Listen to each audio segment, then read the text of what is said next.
आप हमारे चैनल तेवर न्यूज़ पर नए हैं और हमारे चैनल को पहली बार देख रहे हैं तो जल्दी से इसे सब्सक्राइब करें और हमें शुक्रिया का मौका दें। मैंने कई लोगों से पूछा कि क्या 2024 के लोकसभा चुनाव में राम मंदिर मुद्दा बन सकता है और क्या इस पर भाजपा को वोट मिल सकता है। तो लोगों ने बताया कि अब राम मंदिर मुद्दा नहीं है। भाजपा भले ही इसे मुद्दा बनाने की कोशिश करे, लेकिन अब ऐसी ओछी राजनीति से लोग उब चुके हैं और इस मुद्दे पर वोट नहीं देना चाहते हैं।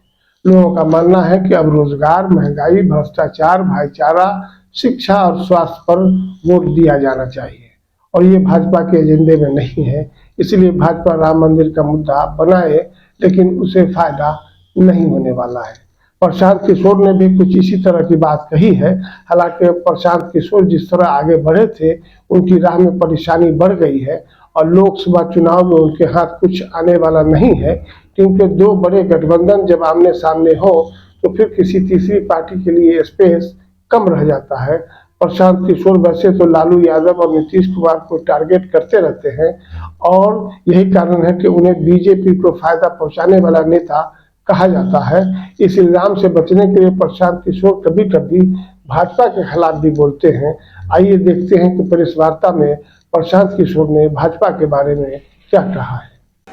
राम मंदिर का उद्घाटन चुनाव में बहुत बड़ा मुद्दा नहीं है।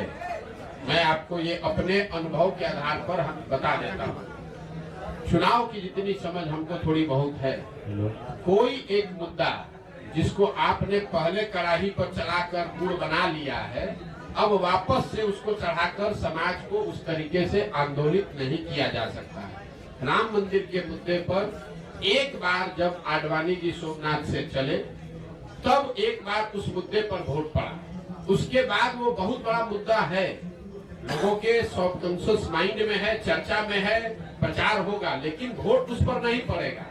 आप मोदी जी ने जब अपने पार्लियामेंटेरियन से, अपने सांसदों से मुलाकात की, तो मोदी जी ने भी खुद कहा कि खाली राम मंदिर के नाम पर चुनाव नहीं जीता जा सकता है, क्योंकि एक बार मंडल आया तो देश में बहुत आंदोलन हुआ, लेकिन जब 5 वर्ष के बाद मंडल लागू किया गया तो किसी को पता नहीं चला। आज जब रिजर्वेशन के लिए यहाँ बिल पास हुआ तो उस पर कोई रिएक्शन नहीं है।